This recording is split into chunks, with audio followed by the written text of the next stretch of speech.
In today's video, I'm going to teach you how to replace Slack with ClickUp.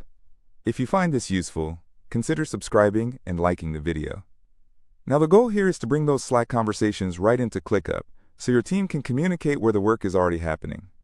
By housing your chats alongside tasks, you'll make it much easier to turn a message into action without constantly switching between apps, which can be a huge time waster.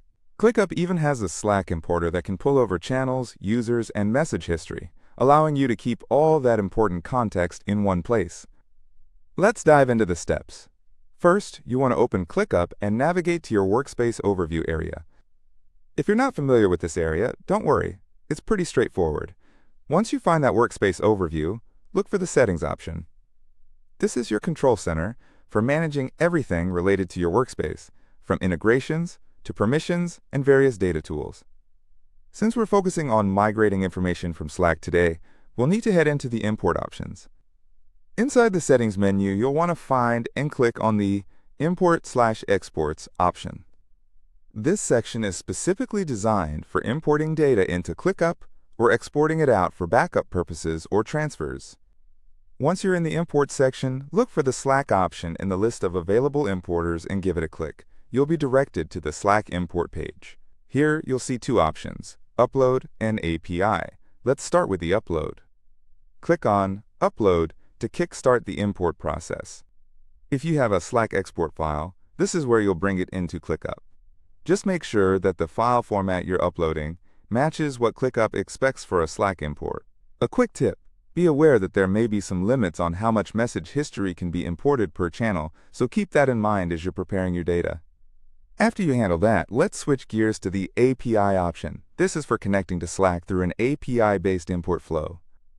If you decide to go this route, make sure to carefully follow the on-screen prompts that ClickUp provides. You might be asked to authorize access to your Slack workspace, allowing ClickUp to read through the channels and message history that you want to import.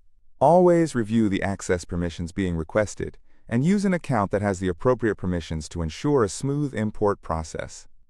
Once you've initiated the import, it's important to be patient. ClickUp will need some time to process everything. If you have a larger workspace, this could take a little while longer, and that's completely normal. So don't panic if you don't see results immediately. Give it some time. Now, once the import process is finalized, it's crucial to review those imported chats. Look through to confirm that the right channels and conversations have come through as expected. Ensure your team can easily find what they need. And there you have it. That's all there is to it. You've successfully replaced Slack with ClickUp and can now communicate and collaborate in one seamless workspace. Remember, by consolidating your chats and tasks in ClickUp, you're streamlining your workflow in a way that enhances productivity and minimizes the stress of constantly toggling between different platforms. So thank you for following along today. If you found this tutorial helpful, please consider liking the video and subscribing for more content like this. Happy organizing!